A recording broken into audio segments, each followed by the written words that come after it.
श्रीमद् देवी भागवत महापुराण में श्री जन्मेजय जी ने वेद व्यास जी महाराज से बहुत सुंदर सुंदर प्रश्नों को किया है।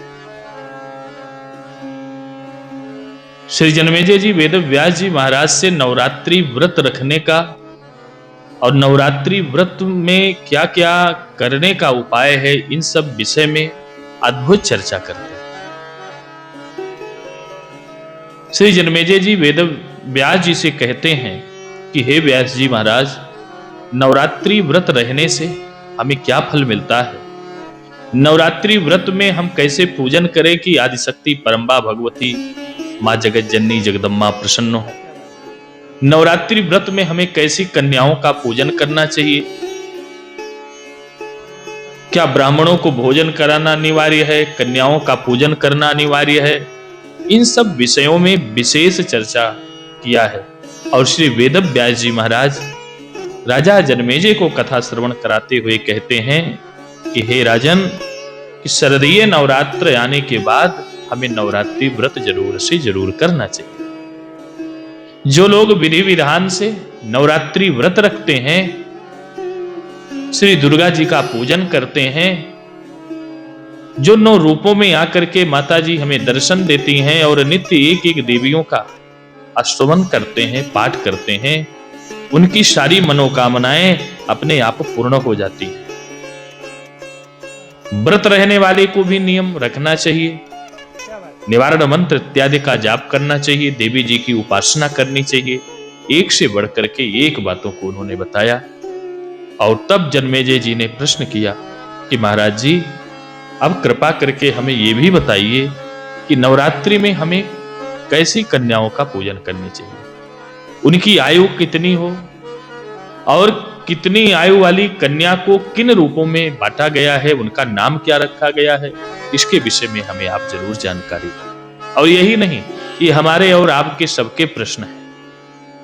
श्रीमद् देवी भागवत महापुराण में वर्णन करते हुए कहते हैं कि पूजा विधि में लेकर के जब भी हम कन्या पूजन करें तो उस विधि में 1 वर्ष की कन्या से लेकर के 9 वर्ष की कन्या का ही हमको उपयोग करना चाहिए। पहले वर्ष की कन्या को कुमारी कहा गया है, दूसरे वर्ष की कन्या को, तीसरे वर्ष की कन्या को ऐसे ऐसे नामों से अलंकृत किया गया है। 1 वर्षान कर्तव्या कन्या पूजा विधो नृप, परमज्ञातु योगानाम गंधातीनाम च बालिका, कुमारिका तुषा प्रोक्ता 2 वर्षाया भवेदिह, त्रिमूर्तिश्च 3 वर्षा च कल्याणी चतुराधिका, रोहिणी 5 वर्षा, खड्वर्षा कालिका स्मृता, चंडिका 7 वर्षात् स्यात्, 8 वर्षा च सांभवी, 9 वर्षा भवेत् दुर्गा, सुभद्रा 10 वर्ष की, अथ ऊर्ध्वं न कर्तव्या सा कार्यम विगर्हिता। इस प्रकार से 9 वर्षों की कन्याओं के अलग अलग नाम हैं और जैसी मनोकामना हो ऐसे ऐसे कन्याओं का ही हमें पूजन करना चाहिए। बहुत से लोग करते हैं कि जैसे 1 वर्ष की कन्या, अच्छा हाँ, पूजन विधि में यह भी नियम बतलाया गया कि हमें ऐसे ही कन्याओं का वरण करना चाहिए, ऐसे ही कन्याओं का पूजन करना चाहिए और भोजन कराना चाहिए जिन कन्याओं को स्वाद पता चले। जैसे हम भोजन कराने के लिए बैठे हैं, पूड़ी कचौड़ी मालपुआ जो कुछ हमने प्रसाद बनाया है, हलवा पूरी बनाया है और कन्या के सामने परोसा जाए तो उसको पता चले कि क्या बना हुआ है और किस स्वाद में हम स्वाद का रस ले लेकर के आनंद के साथ उस प्रसाद को खाए और हमें आशीर्वाद दे। इसलिए ऐसी भी कन्या ना हो जैसे 5-6 महीने की कन्या का हम पूजन करने लग जाए तो उसको तो पता नहीं कि उसको जो पकवान बना है उसका स्वाद कैसा है कैसा नहीं। इस प्रकार से इन नामों से कुमारी का विधिवत पूजन करना चाहिए। अब 9 कन्याओं के पूजन को करने के तमाम प्रकार के फल शास्त्रों में बतलाए गए। अगर कुमारी नाम की कन्या का हम पूजन करते हैं तो शत्रुओं का विनाश होता है, धन की प्राप्ति होती है, आयु बढ़ता है। त्रिमूर्ति नाम की कन्या का पूजन करने से धर्म, अर्थ, काम और मोक्ष की वृद्धि होती है। कल्याणी नाम की कन्या का नित्य पूजन करने से शत्रुओं का नाश होता है। चौथे वर्ष की कन्या को कालिका कहा गया। कालिका नाम की कन्या का पूजन करने से धन ऐश्वर्य की अभिलाषा रखने वालों की मनोकामना पूरी होती है। इसलिए कालिका अर्थात 4 वर्ष की कन्या का पूजन उन्हें करना चाहिए। एवं उग्र कर्म की साधना के निमित्त और परलोक में सुख पाने के लिए, परलोक इत्यादि में सुख पाने के लिए, आनंद प्राप्त करने के लिए हमें दुर्गा नाम की कन्या का पूजन करना चाहिए। फिर सुभद्रा नाम की कन्या का पूजन, ऐसे ऐसे श्रीमद् देवी भागवत महापुराण में दिव्याति दिव्य कन्याओं के पूजन के नियम बतलाए गए। व्यास जी कहते हैं, हे राजन, जो कन्या किसी अंग से हीन हो, जैसे ऐसी भी कन्या का चयन हमें भोजन में और पूजन में नहीं करना चाहिए। भोजन जैसे कन्याओं का वरण हम करें, पूजन करें, पूजन करने के बाद में भोजन हम किसी को करा सकते हैं, लेकिन हमारी जो 9 कन्याएं हैं वो कैसी हों? कहते हैं वेद व्यास जी कि हे जन्मेजय जी, हे राजन, जो कन्या किसी अंग से हीन हो, कोढ़ हुआ हो, घाव से युक्त हो, जिसके शरीर में किसी अंग से दुर्गंध आती हो, और जो विशाल कुल में उत्पन्न ऐसी कन्या का पूजन में परित्याग कर देना चाहिए। जन्म से अंधी, तिरछी नजर से देखने वाली, कुरूप, बहुत रोम वाली, रोगी तथा अंत में रजस्वला जो कन्या होती है, रजस्वला कन्या का भी हमें पूजन नव दुर्गा के रूप में नहीं करना चाहिए। सम्मान सबका है। भारत की ये परंपरा रही है कि भारत में कन्याओं का और नारियों का सदैव सम्मान रहा है, लेकिन कुछ विधानों के अनुसार हमें किन कन्याओं का पूजन करना चाहिए, किन कन्याओं का पूजन नहीं करना चाहिए, इन सब का विधान शास्त्रों में बताया गया है। ब्राह्मण, अच्छा, कौन कौन से क्षत्रिय, ब्राह्मण, वैश्य और शूद्र 4 वर्ण हमारे यहाँ हैं और सब भगवान के उपजाए हुए हैं। कौन कौन से वर्ण के लोग किन किन कन्याओं का पूजन करें?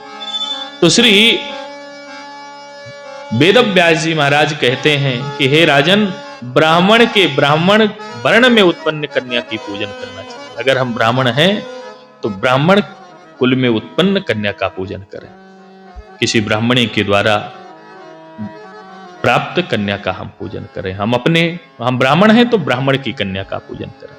अगर हम क्षत्रिय हैं तो हमारा कर्तव्य बनता है कि हम ब्राह्मण की कन्याओं को बुला करके उनका पूजन करें, और पूजन कर करके यथाशक्ति जो कुछ हो सके द्रव्य दक्षिणा दे करके देवी जी का स्वरूप मान करके उनका पूजन करें। वैश्यों के लिए बतलाया गया कि वैश्य लोग यदि कन्या भोजन कराना चाहते हैं, कन्याओं को प्रसाद खिलाना चाहते हैं, दान करना चाहते हैं, पूजन करना चाहते हैं, तो उन्हें क्षत्रियों की कन्या का, ब्राह्मणों के कन्याओं का पूजन करना चाहिए। वैश्य और शूद्रों के लिए बताया गया कि शूद्र जन ब्राह्मण की भी कन्या को, क्षत्रिय की भी कन्या को, वैश्य की भी कन्या को और अपने भी कन्या को बैठा करके खूब श्रद्धा पूर्वक, निष्ठा पूर्वक भोजन कराएं, पूजन करें। इससे आदिशक्ति परम्बा भगवती श्री दुर्गा जी बहुत प्रसन्न होती हैं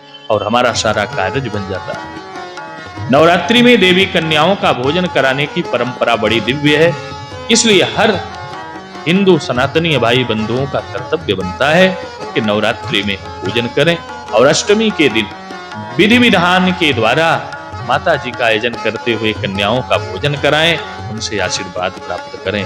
जो लोग कन्याओं को भोजन कराते हैं, चुनरी ओढ़ाते हैं, प्रसन्नता पूर्वक उनको दान दक्षिणा देते हैं, उनका पैर धोते हैं, वो धन धान्य से परिपूर्ण होते हैं और आदिशक्ति परम्बा भगवती की कृपा उनके ऊपर सदैव बनी रहती है।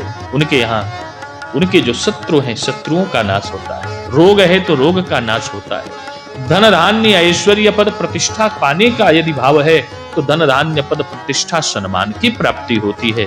इसलिए भैया, जैसी आपकी मनोकामना हो उस मनोकामना के हिसाब से सदैव जो है भगवान की जो आह्लादनी शक्ति है, जो शक्ति है, जो जगत की जननी है, उन माँ का पूजन यजन हमें आपको करना चाहिए। श्रीमद् देवी भागवत महापुराण में यहाँ तक वर्णन आता है कि भगवान श्री रामचंद्र जी ने और लक्ष्मण जी ने भी विधि विधान के द्वारा जिस समय वनवास में थे, दिव्याति दिव्य कष्ट का सिंहासन बना करके उस पर आदिशक्ति की प्रतिमा को बैठा करके और खूब विधि विधान 9 दिनों तक देवी जी का पूजन यजन किया था। और हमारा भी कर्तव्य है, हम लोग भी पूजन यजन करें और अपने जीवन को लाभान्वित करें। आप सब इतनी संख्या में आकर के नित्य यहाँ पर बैठते हो और माता जी की कथाओं को श्रवण करते हो। इन कथाओं से हमें हमेशा ज्ञान प्राप्त करना चाहिए कि हमें क्या करना है, क्या नहीं करना है। भागवत कृपा सेवा आश्रम परिवार के तत्वाधान में आयोजित नित्य जो ये कथा 9 दिनों तक श्री अयोध्या धाम में चल रही है, उसका आप सब लोग आनंद ले रहे हैं। आप लोग भी बधाई के पात्र हैं कि अपने अपने कार्यों से निवृत्त होकर के गृह का जो कार्य है वो तो कभी उससे छुटकारा मिलता नहीं है। गृह कार्य नाना जंजाला ते अति दुर्गम शैल विशाला, लेकिन फिर भी समय निकाल करके आप सब लोग इतनी संख्या में उपस्थित होते हो, तो माता जी की कृपा आप सब पर बनी रहे। आगे के प्रसंगों को आइए हम सब लोग सुने। उसके पहले 2 बार हरि नाम संकीर्तन का आश्रय ग्रहण करते हैं। सब लोग प्रेम पूर्वक सुनते हैं। आइए सब लोग इस कीर्तन को गाएं।